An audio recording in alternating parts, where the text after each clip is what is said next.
Soul and अनराइवल टांग्स act के इस episode की स्टार्टिंग में हमें स्टेडियम का सीन दिखाया जाता है, जहाँ पे काफी सारे लोग सोल इंजीनियर्स की बैटल्स को देखने के लिए आए होते हैं। और इस चीज को देख के यह कहता है कि आज तो काफी सारे लोग आए हुए हैं। और फिर ये यहाँ पे एक नए एरिना को देख के हैरान होते हुए मन में कहता है कि ये करीब 50 मीटर लंबा है, लेकिन सिर्फ 5 मीटर ही चौड़ा है। और क्या ये सच में वही जगह है जहाँ पे सोल इंजीनियर्स एक दूसरे के साथ कम्पीट करेंगे। जिसके बाद हम एक जगह पे युहा और इसके अपोनेंट को देखते हैं, और इन लोगों के कंपटीशन को बाहर से नाना और वांगडोंग भी देख रहे होते हैं। जबकि युहा का जो अपोनेंट होता है वो रेयर मेटल्स को देख के काफी ज्यादा आश्चर्यचकित हो रहा होता है। जबकि इस तरफ युहा मन में कहता है कि फर्स्ट फ्लोर में कॉमन मेटल्स हैं और बाकी के जो दो ऊपर के फ्लोर्स हैं वो रेयर मेटल्स के हैं। और ये रेयर मेटल्स ही 30 तरह के हैं जो कि लेवल 7 के सोल टूल को प्रोड्यूस करने के लिए काफी होता है। और ये तो सच में काफी दयालु हैं, क्योंकि इस कंपटीशन के अंदर 32 प्राइजेस हैं। और तभी एक बंदा नीचे आके कहता है कि मैं इस मैच का रेफरी हूँ और इस मैच की लिमिट 2 आवर्स ही है, तो प्लीज अपना बेस्ट दीजिए सोल टूल को क्रिएट करने के लिए। और आपका गोल ये है कि आपको अपने अपोनेंट को हराना है और विनर एडवांस होकर नेक्स्ट लेवल पे आ जाएगा। और अपोनेंट का सुनते ही युहा का ध्यान अपने पास वाले बंदे पे जाता है और वो बंदा कह रहा होता है कि हे ब्रो, मेरा नाम गाओ है, चलो भी एक अच्छा मैच करते हैं। जिसपे युहा ओके कहते हुए मन में कहता है कि जो कोई भी इस कंपटीशन के इस स्टेज पे एंटर कर पाया है वो कोई ऑर्डिनरी अपोनेंट नहीं है, तो मैं भी इन लोगों को हल्के में नहीं ले सकता हूँ। और फिर गेम को शुरू कर दिया जाता है, जिसके बाद अकाउस्टिक शील्ड को भी उठा दिया जाता है। और जब आर ग्लास की सारी सैंड निकल जाएगी, इसका मतलब ये होगा कि समय खत्म हो गया है। और तभी हम इस गाँव को देखते हैं जिसने एक मेटल को उठा लिया होता है और उसकी पप्पियां लेते हुए कहता है कि ये तो कितना ब्यूटीफुल है। जबकि इस तरफ युहा ने भी एक मेटल को उठा लिया होता है और ये इसे देखते हुए मन में कहता है कि ये जो फ्लेम यांग आयरन है ये वोल्केनोस की डेप्थ में प्रोड्यूस होता है और इन 32 रेयर मेटल्स की जो वैल्यू है वो टॉप 5 के अंदर रैंक कर सकती है। और ये इतना रेयर काफी है जिससे कि मैं अपनी ज्यादा एबिलिटीज को दिखाने से बच सकता हूँ। और इस बंदे के पास जो ब्लॉक है वो स्टार सिल्वर स्टील है जिसकी वैल्यू सबसे बेस्ट है। और जो इस तरह के मेटल्स होते हैं वो एक्सट्रीमली डेंस भी होते हैं, लेकिन सोल पावर को लेके काफी बड़ी एफिनिटी होती है। तो इसके माध्यम से कोई सा भी सोल टूल हो वो ओरिजिनल अमाउंट से दुगनी सोल पावर को रिलीज कर सकता है। और हर एक ब्लॉक की कीमत 1 लाख गोल्ड सोल कॉइंस हो सकता है। और ये बंदा तो वाकई में काफी इंटरेस्टिंग है। और क्या ये पहली बार रेयर मटेरियल्स को देख रहा है? नहीं, ये इतना भी सिंपल नहीं है, क्योंकि इसके एक ब्लेड के 3 ट्रेमर्स हैं और इसकी स्किल्स भी काफी अच्छी हैं। और ना सिर्फ इसके स्ट्रोक्स फास्ट हैं बल्कि हर एक काफी स्टेबल है। और ऐसा दिखता है कि ये बस अभी इंटरनल स्ट्रक्चर ही बना रहा है। और ये तो वाकई में काफी इंटरेस्टिंग है। चलो कोई ना, मैं बस इसे थोड़ी देर ऐसे ही देखता हूँ। और जैसे ये बंदा अपना काम कंप्लीट कर लेता है तो ये काफी ज्यादा खुश हो जाता है और इसकी ऐसी हरकतों पे युहा मुंह दाब के हंस रहा होता है। और तभी इस बंदे का ध्यान युहा के ऊपर जाता है। और क्योंकि ये दोनों अपोनेंट है तो ये बंदा कहता है कि भाई तूने अभी तक शुरू भी क्यों नहीं किया,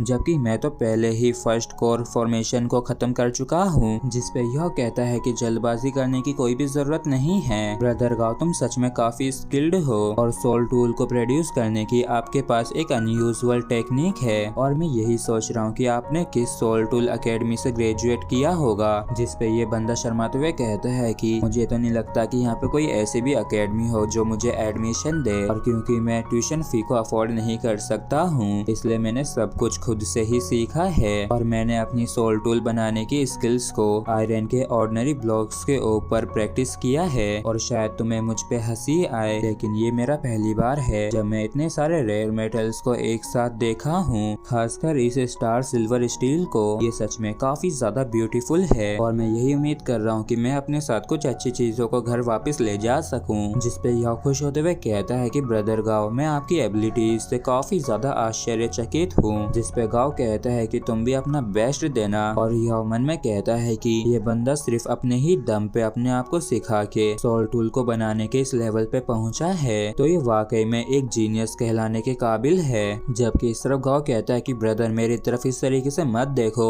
मेरा मेथड काफी बेतुका है और कोर फॉर्मेशन बनाने के हमारे मेथड्स भी अलग हैं। और फिर यह मन में कहता है कि तो फिर चलो शुरू करते हैं। जिसके बाद यह भी अपना सोल टूल बनाना शुरू कर देता है। और थोड़े समय बाद हम वापिस से इस बंदे को देखते हैं जो खुश होते हुए कहता है कि आखिरकार शेल रेडी हो चुका है। ब्रदर आपका मामला कैसा चल रहा है? लगता है कि आपको तो समय लगेगा, जबकि इस तरफ याओ काफी तेजी से अपने सोल टूल को बना रहा होता है। और जैसे ही बंदा याओ की आंखों में देखता है तो ये हैरान होते हुए मन में कहता है कि हे भगवान, इसकी आंखें तो कितनी गजब की हैं, और ऐसा लग रहा है जैसे कि ये तो कंसंट्रेशन की गहराइयों में डूब रखी हो और ये काफी हद तक क्लियर हैं। और तभी इस बंदे का सिर घूमने लगता है और मन में कहता है कि आखिर ये कैसी फीलिंग है, और मुझे ऐसा महसूस हुआ जैसे कि मैं इसकी आंखों के अंदर खींच लिया गया हूँ। जिसके बाद ये बंदा अपने पास्ट को याद करके रोते हुए कहता है कि नहीं, मैं डिस्ट्रैक्ट नहीं हो सकता हूँ, मैं अपनी फैमिली के ग्रेवर का इकलौता उत्तराधिकारी हूँ, और वैसे तो कोई भी मुझे सपोर्ट नहीं करता है, लेकिन तब भी मुझे आगे बढ़ता रहना होगा, और ये बस पहले के कुछ ही राउंड्स हैं, और मेरी अभी से ही इतने स्ट्रॉन्ग अपोनेंट से मुलाकात हो गई, मैं सच में वाकई में काफी ज्यादा अनलकी हूँ। और तभी यह कहता है कि कोर फॉर्मेशन बन चुका है, और क्योंकि युहाव ने अपने कोर फॉर्मेशन को इतनी जल्दी बना लिया था, इसलिए इस बंदे को रोना आ जाता है और ये भी जल्दबाजी करने लगता है अपने सोल टूल को बनाने के लिए। और जब ऐसे ही समय बीत रहा होता है तो जो पहला पर्सन होता है जिसने अपने सोल टूल को पूरी तरीके से बना लिया था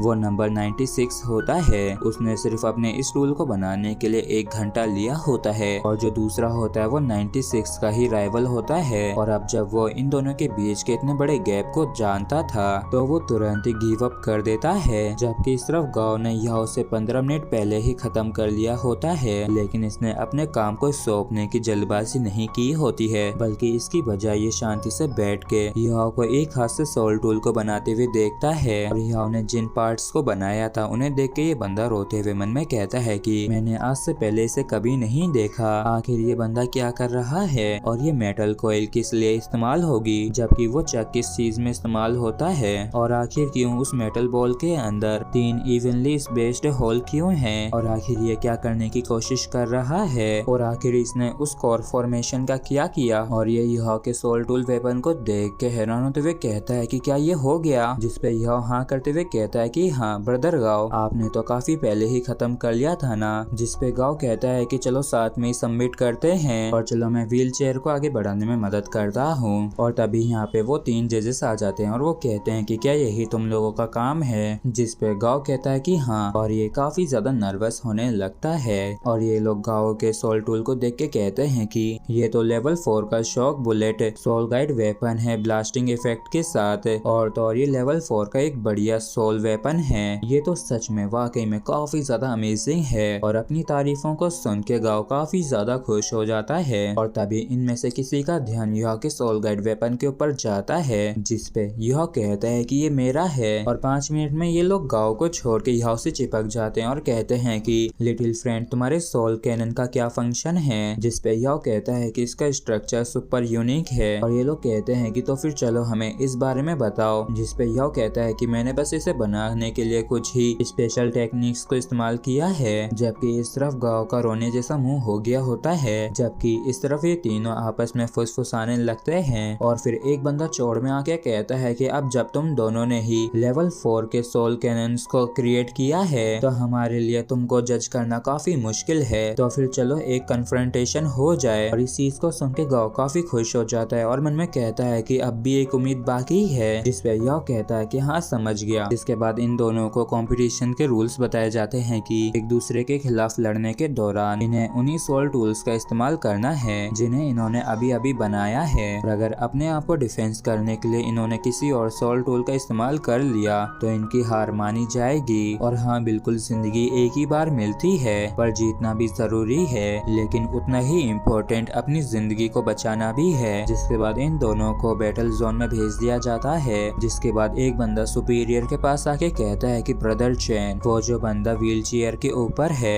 उसने एक काफी ज्यादा अनयूजुअल सोल टूल को बनाया है, और क्या आपको इसमें कुछ दिखा क्या। जिसपे चैन कहता है कि ये काफी ज्यादा अनयूजुअल है, और अगर मुझे अपनी आंखों से सही से दिख रहा है तो शायद उसने कुछ मशीन क्राफ्टिंग मेथड्स को अपनी खुद की सोल टूल क्राफ्टिंग के अंदर मिलाया है, जिससे कि ये कोर फॉर्मेशन के साथ मैच कर सके। और इसके सोल टूल के अंदर जो कोर फॉर्मेशन है वो फ्लेम यांग आयरन से बन रखा है, जो कि वास्तव में एक हाई एक्सप्लोसिव बॉम्ब का कोर फॉर्मेशन क्राफ्टिंग मेथड है। लेकिन इनमें कुछ अंतर हैं, क्योंकि बॉडी के साथ कोऑपरेट करने के लिए कोई भी फॉर्मेशन नहीं बनाए गए हैं, और तो और पावर स्टोर करने वाला भी फॉर्मेशन नहीं है। हैं, नहीं तो ये जिस लेवल का फ्लेम यंग आयरन फॉर्मेशन है ये लेवल 5 के सोल टूल की तरह एक्ट करता, जो कि ज्यादा बड़ी कोई प्रॉब्लम नहीं होती। चलो देखते हैं कि वो दोनों एक दूसरे का कैसे सामना करते हैं। और वो गाओ भी कोई कमजोर नहीं है और ऐसा देखता है कि काफी एक्सीलेंट टैलेंट से हैं। जी सुई अलायंस कंपीटिंग जोन में, और इस साल के कंपटीशन के खत्म होने के बाद हम अपने सुपीरियर से पूछेंगे जिससे कि हम इनमें से कुछ लोगों को अपनी तरफ खींच सकें। जिस पर दूसरा बंदा कहता है कि चिंता मत करो, इस चीज को मुझ पे छोड़ दो। जिस पे चैन कहता है कि वो दोनों ही काफी अच्छे हैं और चलो बाद में उनके ओरिजिन के बारे में इन्वेस्टिगेट करते हैं। और इसी के साथ हमारा ये एपिसोड भी यहीं पे खत्म होता है। अगर आप लोगों को वीडियो अच्छा लगा हो तो प्लीज चैनल को सब्सक्राइब और वीडियो को लाइक करना बिल्कुल भी ना भूलें। Thank you.